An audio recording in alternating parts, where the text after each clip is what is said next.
it says experts only. Should we not go through here because of the sign?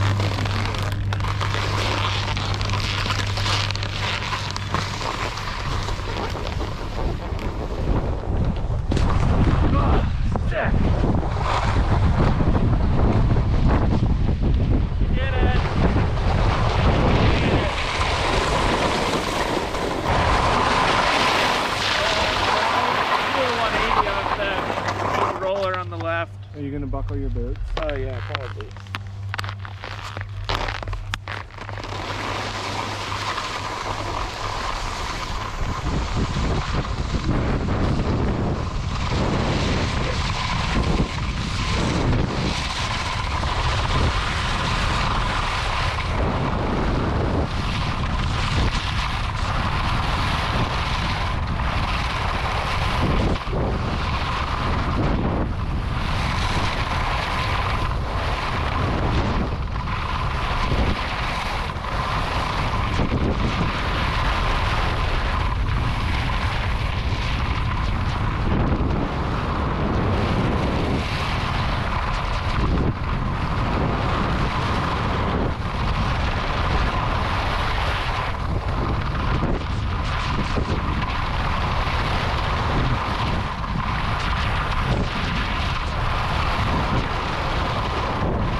Hey skiers, I'm Jeff from skiessentials.com. I'm Bob, how's it going? I'm a little out of breath from that run, but boy, that was fun. You earned it.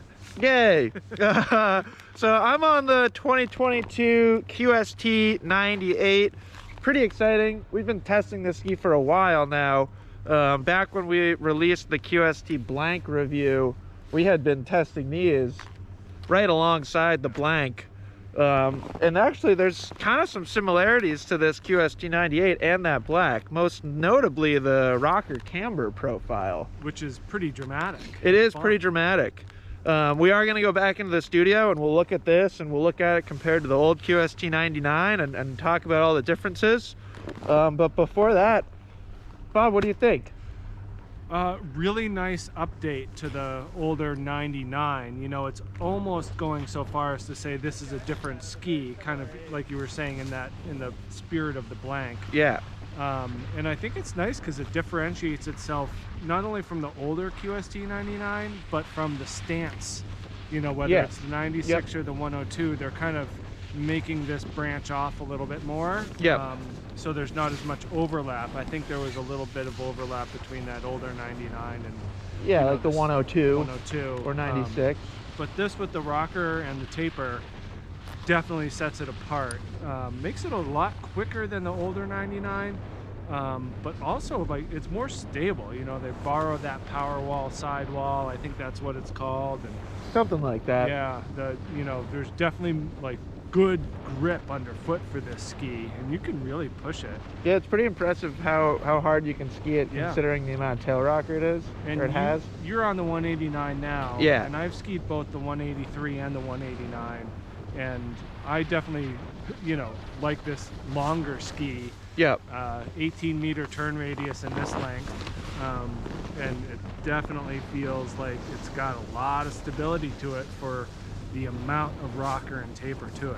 So it's a nice blend of all those things for that higher end versatile ski. It's not like you don't have to push it so hard, and it's not a bully, so it's, yeah, absolutely. If you want to put it up against the bona fide 97, you're not going to find a comparison there. It's definitely a lot more user friendly. No, we were actually just in the office the other day. We were looking at it next to like the Dynastar M3 99. Yep. And like the rocker profile of this is pretty darn similar to that ski.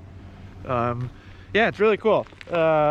I think they did a good job. Like you were saying, I think it like complements their existing skis better. Right. Something that I've been thinking about is it kind of complements the 92 and the 106 better too. And I'll talk about that more when we get back in the studio, but I think it just makes sense how Salomon is kind of splitting up the QST line now, Right. whether you want a slightly flatter tail or more tail rocker. So really exciting skis. I've been having a blast on them. Even do a little switch skiing now and then. I mean, yeah, the amount of rocker is like borders on twin tip. Totally, which is just fine by me. So we're gonna keep skiing. Like I said, we'll catch you back in the studio, talk more about the details of construction and some differences and stuff like that. So we'll see you in a little bit. Bye.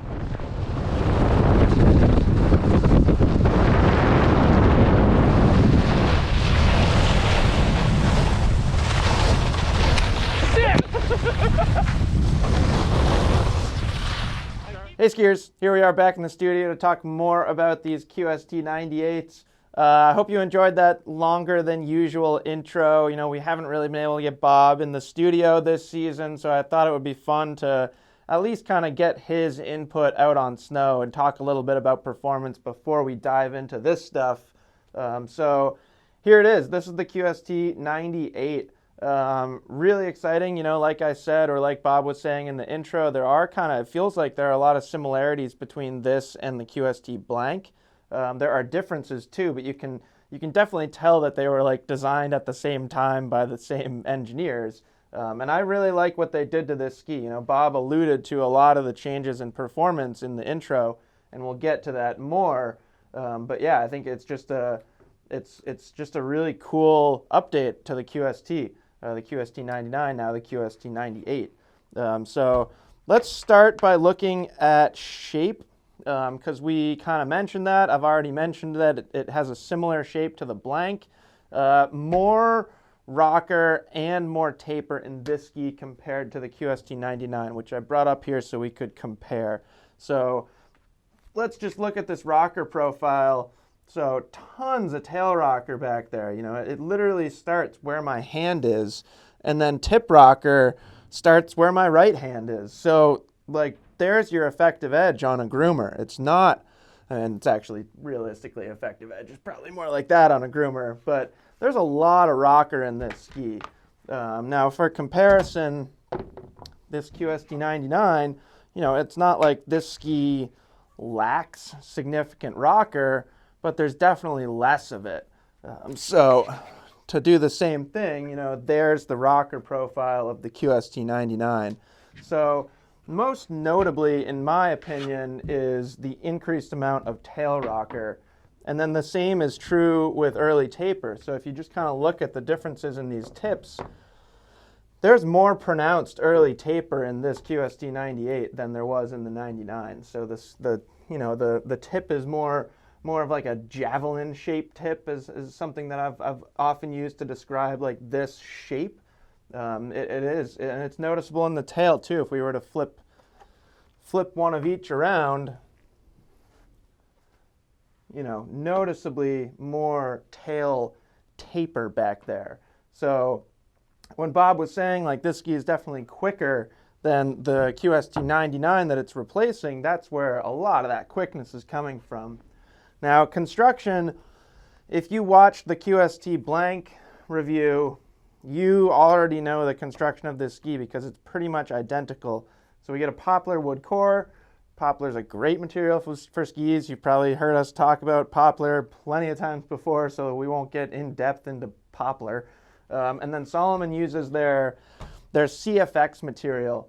I don't know if they call it CFX Superfiber anymore, but I always liked when they call it CFX Superfiber. It's got a nice ring to it. So it's this center strip of carbon and flax. So that's something that Salomon's been using in their skis is a woven blend of carbon and flax, and it's basically designed to, you know, provide the energy and the responsiveness and some stability of carbon, but then dampen it a little bit, give it a quieter feel from the flax.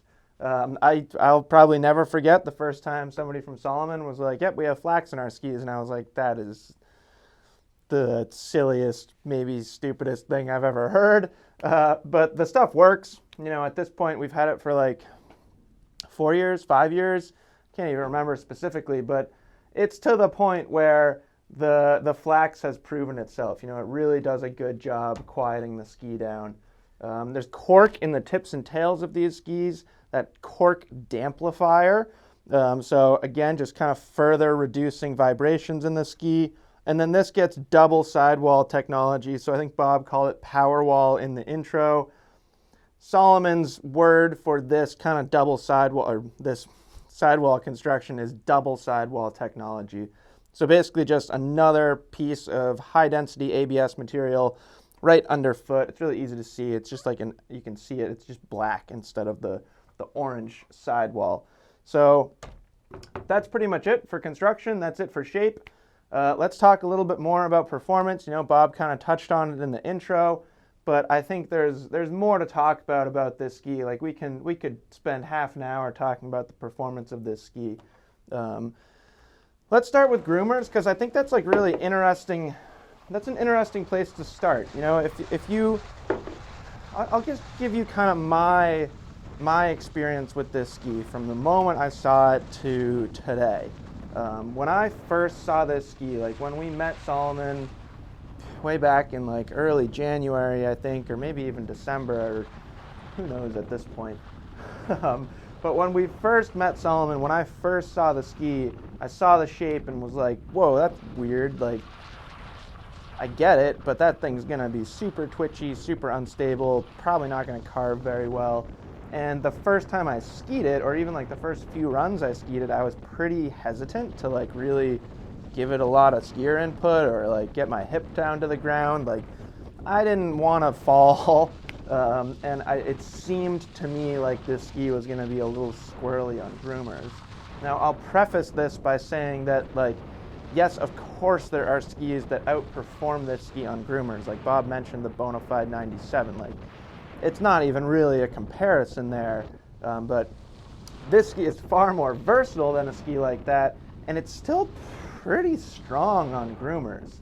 So they shortened the effective edge, you know, and they took out some of the width of the tip. So it doesn't really feel like it's pulling you into a turn as much as this ski did. You know, this ski was one where you could kind of just put it on edge and it roll you straight into a carving turn. This does that too, but it doesn't feel like it's reacting quite as quickly to that carving turn. Now, to counteract the fact that it has a shorter effective edge, Salomon put this, or I don't know if this is exactly the reason, but it kind of feels like to counteract the shorter effective edge, they added this double sidewall. So it actually does have a stronger feel in this portion of the ski. So although you're taking out some, you know, stability or precision by lengthening this rocker and lengthening the taper, they're increasing the grippiness right underfoot, which is really where you need it most. So, you know, after I spent a lot of time on this ski, I started to realize that, yeah, it can actually carve pretty well. Again, it's like there are obviously skis that outperform it on a groomer, and it's one of those skis that you kind of want to initiate your turns more laterally than in a fore-aft way. You know, it's not a tremendously stiff ski. You could definitely, if you're like hooking up this part of the ski and really driving that part of the ski in a turn, you could probably get the ski to kind of fold a little bit, so to speak. But if you're skiing that centered portion of the ski, initiating turns kind of side to side laterally, you can actually get it to make some impressive carving turns. Now, maybe the highlight of this ski on a groomer, and we'll kind of use this to transition into off-piste terrain as well, is just the ease of releasing the tail edge. You know, we recently talked about the M3 99 from Dynastar, and like there's a lot of similar characteristics to this ski, just in how easily it will make kind of a smooth, skidded, smeared turn on groomers. Something that's really cool about this ski is it feels very balanced in how it does that. Some skis you put them on edge and they'll just drift and drift and drift and drift. Some skis you put them on edge like that or make a skidded turn and they just want to like go back. Like it feels like there's so much kind of like pop and feedback from the tail of the ski that they're not particularly happy just kind of like drifting or slarving. This I feel like has a nice blend of both. Like you can get it to make a nice long kind of drifty turn, but there's also some feedback from the ski too. So pretty cool. You know, on a groomer, on this ski, you can pretty much make like whatever turn you want, whenever you want. Maybe like ultra tight radius carves would be the exception. This is the 189, which has an 18-meter turn radius. So I think like the 176 or 74, whichever it is, I think has a 16-meter turn radius, and then there is one length below that too. But yeah, you're not going to be making like slalom turns on it, is basically what I'm trying to say. Now, that ability to release the tail edge carries over into tight terrain, off-piste terrain, you know, variable snow conditions, all that stuff, and just the construction and the build of this ski and the way that it kind of allows for a smooth, skidded turn in the way that this tail shape is not like grabby, you know, it lets the ski go, but there's also some feedback.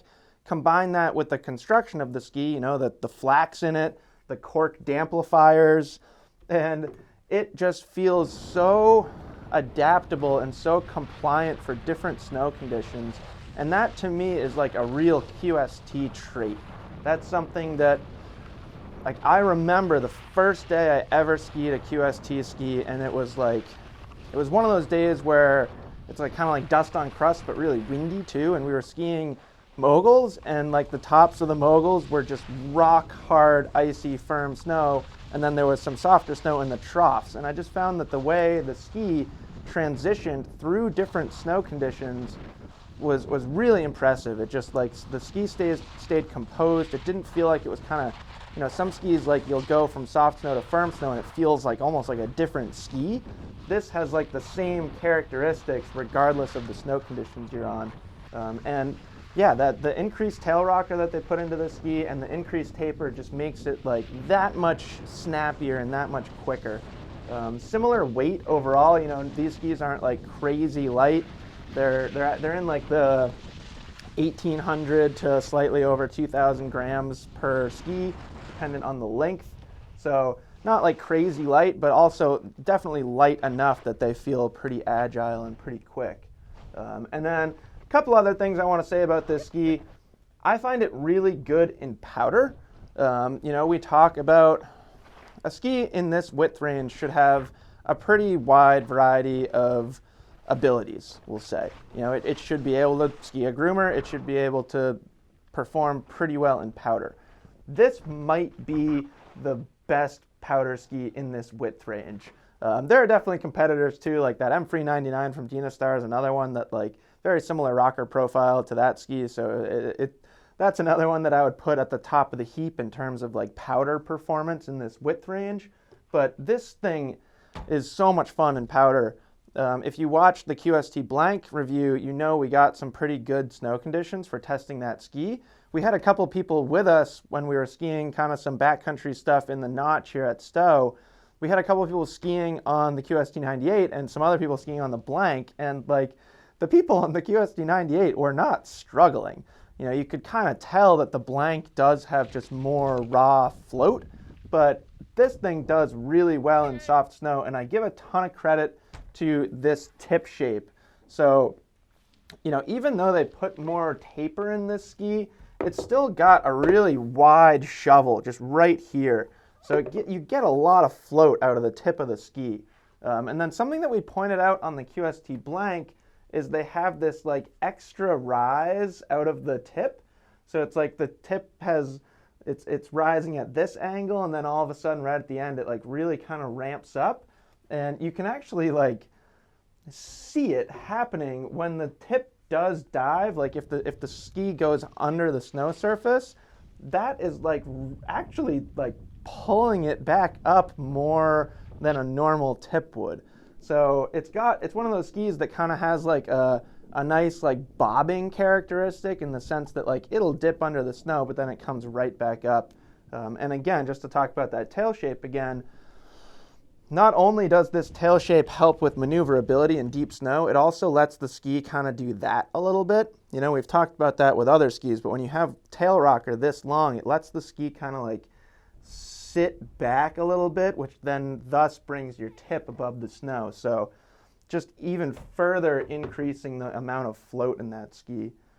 So pretty cool. The last thing in performance that I want to mention is they put enough tail rocker back there that, like, you give me a ski like this and there's no way I'm not going to ski it switch.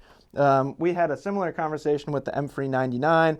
Definitely more freestyle input or influence into the design of that ski, of the Dynastar, but there's a little bit in this ski. You know, I moved the bindings up a little bit. You know, there's not quite as much tail rocker as tip rocker, so it's definitely a directional ski. It's not something that you'd want to center mount, where, like, I think the M399 you could center mount. But this is something that came up when talking about the QST Blank, is like, that's not really a twin tip either, but the athletes that kind of influenced that ski's design, they at least wanted the ability to take off switch to ski switch. And that's kind of how I feel about this ski too. It's actually pretty darn fun to ski switch. Not really something I'd want to ski in the park, but for an all mountain ski, yeah, it like performs pretty well at skiing switch. So if you're the type of skier that like likes to do that, but you're not really going in the park, I think you'll really enjoy this ski.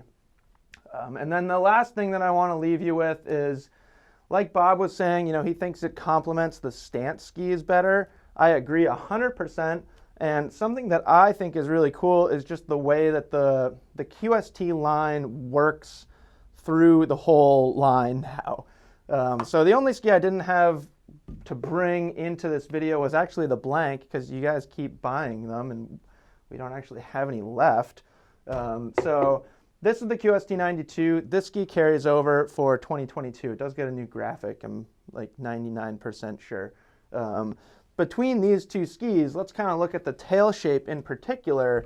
So you're getting a lot more rocker out of the tail of this ski compared to the QST 92. So take an East Coast based skier, for example. These are, you know, arguably the two more appropriate widths as a daily driver ski.